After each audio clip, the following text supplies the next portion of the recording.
I want to just talk to you, at least initially, a little bit about the law. Ms. Boudou, what's the adequate and independent state grounds doctrine? Thank you, Senator Kennedy. You're welcome. In my practice, I actually haven't had an opportunity to use that principle or doctrine, but my general understanding is that it speaks to the fact that if a federal court is able to resolve an issue based on state law grounds, then that is what should lead in terms of the court's ultimate decision. Okay. What is the selective incorporation doctrine? That also, in the voting rights or civil rights context, is a term that I haven't had to come across. But what I do know is that as a legal research and writer, and for sure confronting possibly new areas of law, I look very forward to doing my due diligence in terms of making sure I'm familiar with doctrines such as that one. Do you know what it is? So no, I'm not familiar with it sitting here Selective today. incorporation doctrine? Okay. Well, you're going to see a lot of it if you're confirmed on the 11th Circuit. Can Congress pass any law that the Constitution doesn't prohibit? Based on the frame of your question, I would say yes, that sounds right. So you think Congress has plenary power? Well, I would first look to what the Supreme Court has said in terms of following precedent. No, but I'm interested, if I could, Counselor, in your opinion, does the United States Congress have delegated powers or plenary power? Well, the Congress has both, I would say, from my general understanding. Again, it depends on the context and the issue, but Okay. it is. Can you explain the difference to me between strict scrutiny and intermediate scrutiny?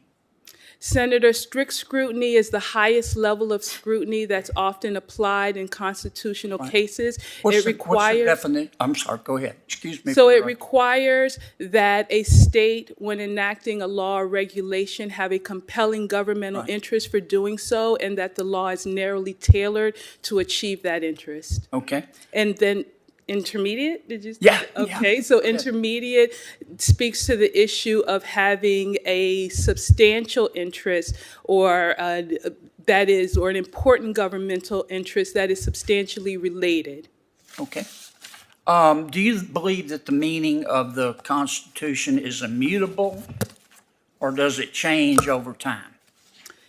Senator, I would say that the Supreme Court in some cases has analyzed that issue, and the response really does depend on the context and the issue.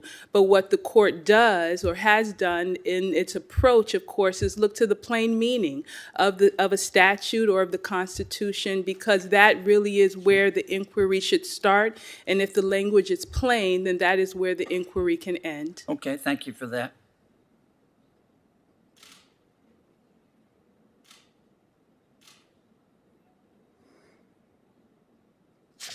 You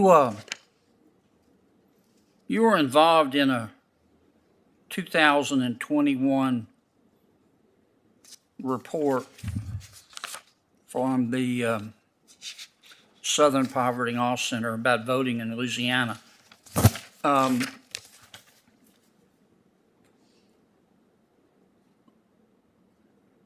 Did you say, quote, racist white Southerners, close quote, and, quote, hostile white voters and governmental officials in Louisiana continue to make local polling places and early voting locations threatening spaces for black voters? Did you say that?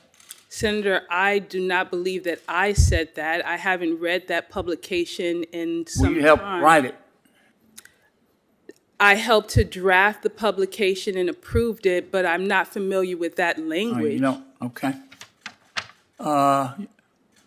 In that same report, did you say, well, tell me where in Louisiana local polling places and early voting locations are threatening African-American voters?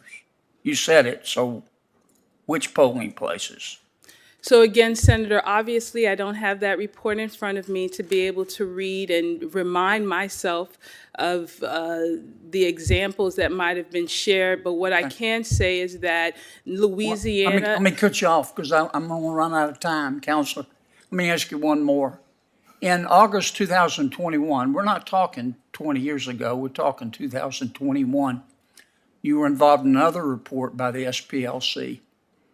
And you said that voter identification, photo ID to vote, is burdensome and does not serve any legitimate state interest. Do you really believe that? Senator, identification for voting is Yes, something. but first, do you really believe that? You said it. You meant it?